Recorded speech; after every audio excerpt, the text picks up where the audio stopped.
उत्तर प्रदेश में 2027 में विधानसभा चुनाव होने जा रहे हैं और चुनाव से पहले चुनावी बयानबाजी शुरू हो चुकी है। राजनेताओं के जरिए बयान दिए जा रहे हैं, एक दूसरे पर हमला बोला जा रहा है।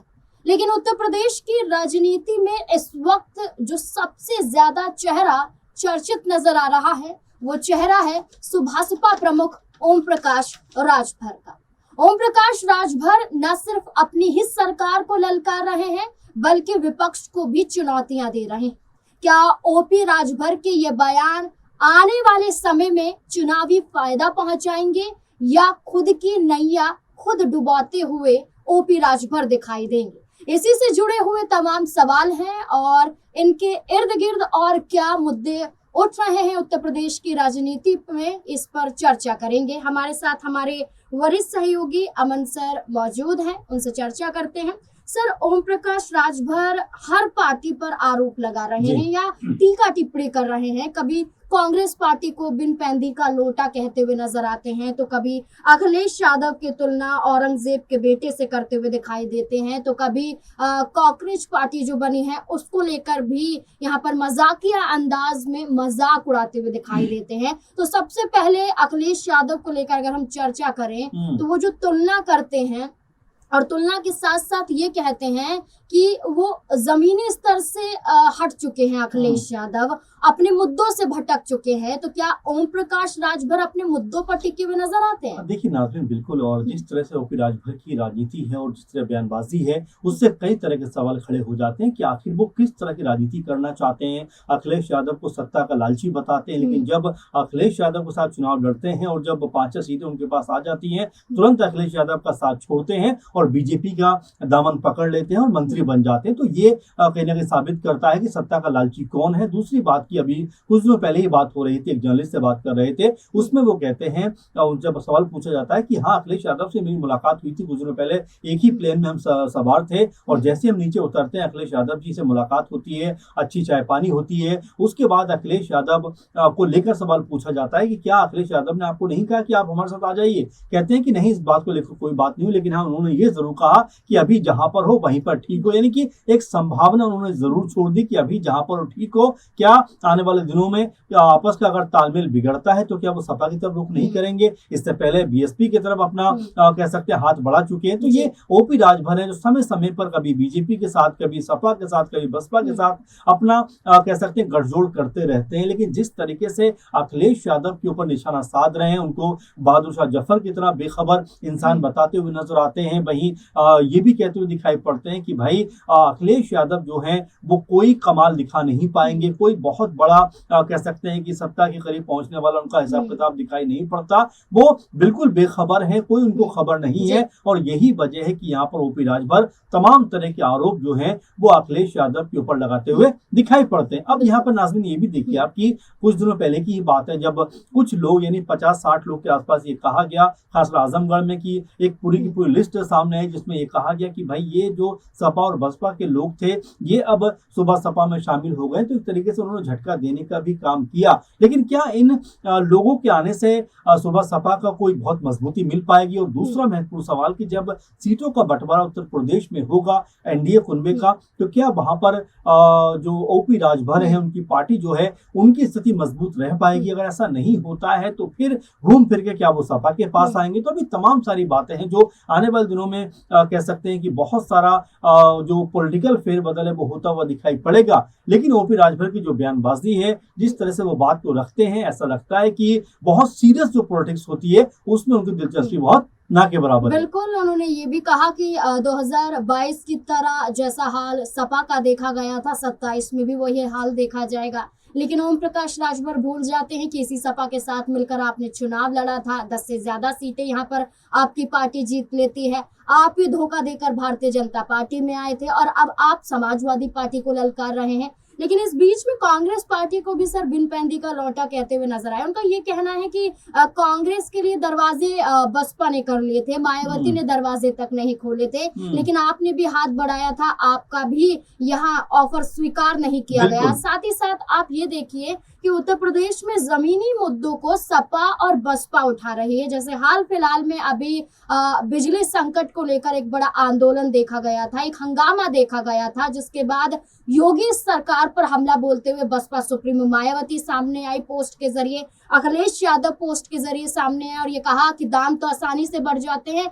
लेकिन राहत आम लोगों को, किसानों को, बेरोजगारों को नहीं मिल पाती है। तो ऐसे में मायावती और अखिलेश यादव एक राह पर दिखाई दे रहे हैं, लेकिन ओम प्रकाश राजभर की राह नजर नहीं आ रही है, क्योंकि वो सिर्फ पार्टियों पर ही टीका टिप्पणी कर रहे हैं। देखिए बिल्कुल बिल्कुल, जिस तरह से ओपी राजभर ने कांग्रेस पार्टी को लेकर कहा, जिस तरह से बीएसपी को लेकर कहा, कुछ दिनों पहले भी उनका बयान सामने आया था कि भाई अगर दोनों साथ आ जाते हैं तो अपनी सरकार बना सकते हैं, और खुद ओपी राजभर ने भी बीएसपी की तरफ अपना हाथ बढ़ाया था, लेकिन उनको कोई जवाब नहीं मिला। तो दूसरे पर टीका टिप्पणी करने से बेहतर है कि ओपी राजभर या उनकी जो पार्टी है वो खुद को बेहतर दिशा में लेकर जाती हुई दिखाई पड़े, क्योंकि इस बार उत्तर प्रदेश में जो कंपटीशन है बहुत ज्यादा टफ और मजबूत होने वाला है। आप देखेंगे चिराग पासवान ने ऐलान कर दिया है कि भाई मैं उत्तर प्रदेश में चुनाव लड़ूंगा, और इसीलिए वो तमाम तैयारी भी कर रहे हैं। तो दलित और पिछड़ों को उनकी भी नजर है। वहीं आप देखेंगे कि मुकेश सहनी भी लगातार जो मल्लाह समुदाय है उनको लेकर लगातार निशाना साध रहे हैं कि भाई बहुत सारे लोग उनके वोट तो ले लेते हैं लेकिन उनके लिए कुछ करते हुए नजर नहीं आते। तो ऐसे में पूर्वांचल की जो राजनीति है, उत्तर प्रदेश की जो राजनीति इस बार बहुत टफ होने वाली है। तो ऐसे में ओपी राजभर को चूंकि जब सपा के साथ में वो थे तो 17-18 सीटों पर चुनाव लड़े थे,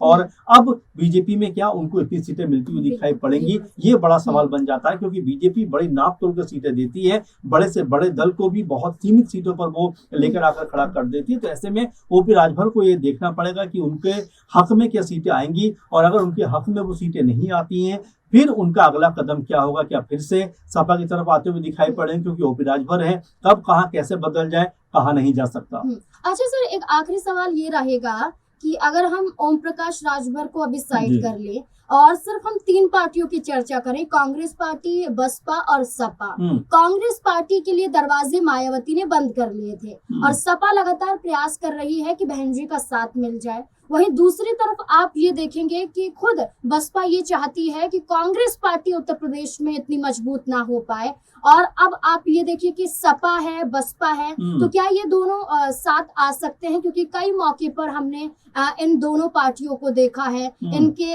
बयानों के जरिए भी यही नजर आता है। और जहां अभी अखिलेश यादव ने कहा कि बात सीटों की नहीं जीत की है, और ये कहा गया कि कांग्रेस पार्टी के साथ गठबंधन नहीं हो सकता है, तो क्या बसपा के आने का इरादा बनाया जा रहा है? क्या कोशिश या उम्मीद दिखाई दे रही है? देखिए बिल्कुल बिल्कुल, और यहाँ पर बसपा को भी पता है कि उनको उत्तर प्रदेश में अगर खुद को मजबूत करना है तो सहारे और सपोर्ट की जरूरत तो है। और देखिए वैसे भी अगर बीजेपी को भी देखें, हम इतनी बड़ी मजबूत पार्टी दिखाई पड़ती है, 1700-1800 उनके पास विधायक हैं, और उसके बावजूद भी तमाम राज्यों में जहां पर भी वो कमजोर दिखाई पड़ती है, लोगों के साथ में वो गठबंधन करने में तनिक भी हिचकिचाते नहीं, पीछे नहीं हटते। इसीलिए ये पार्टी जो है वो लगातार मजबूत होती जा रही है। वही मायावती को देखें तो लगातार वो कहती है कि भाई एकला चलो कि हम बात करेंगे, अपने दम पर सरकार लेकर आएंगे, अपने दम पर सरकार बनाएंगे, लेकिन जमीनी स्तर पर देखा जाए नाज़रीन तो वहां पर कुछ दिखाई नहीं पड़ता। आप देखेंगे 2024 के जो लोकसभा चुनाव हुए उसके आंकड़े भी खंगालेंगे तो पता चलेगा कि मायावती के हक में 8 से 10% के आसपास वोट आया, यानी कि जो दलित वोट बैंक 20 से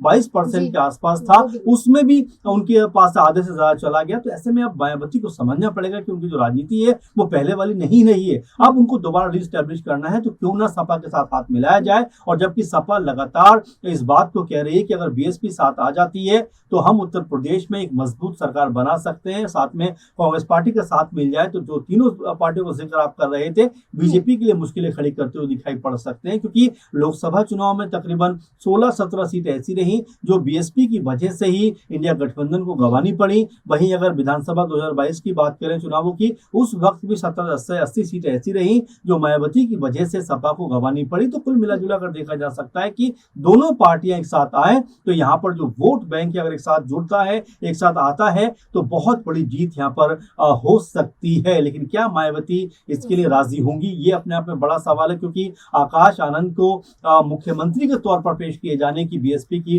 तैयारियां चल रही हैं। 23-24 में यानी 2 दिन मीटिंग भी है उत्तर प्रदेश में। तो ये तमाम सारे सवाल है जहां पर बीएसपी को देख के ऐसा नहीं लगता कि वो हाथ मिलाने को तैयार है। बिल्कुल, जहां बसपा सुप्रीमो के लिए सब तैयार बैठे हैं कि बसपा बस हाथ मिला ले, वहीं बसपा के जरिए एकला चलो की राजनीति अपनाई जा रही है। इस बीच में ओम प्रकाश राजभर के ये बयान ये माना जा रहा है कि भारतीय जनता पार्टी पर ही भारी पड़ सकते हैं। अब देखना होगा कि राजनीति किस और करवट लेती है, क्योंकि 27 के चुनाव में अभी समय बाकी है और बयानों के जरिए ये दावा नहीं किया जा सकता है कि कौन किसके साथ है। ये तो अपने फायदे के हिसाब से राजनीति में कदम उठाए जाते हैं। अब देखना होगा कि आने वाला कदम क्या बताता है ओम प्रकाश राजभर का, बसपा सुप्रीमो मायावती का, सपा, कांग्रेस या भाजपा का। आपको क्या लगता है?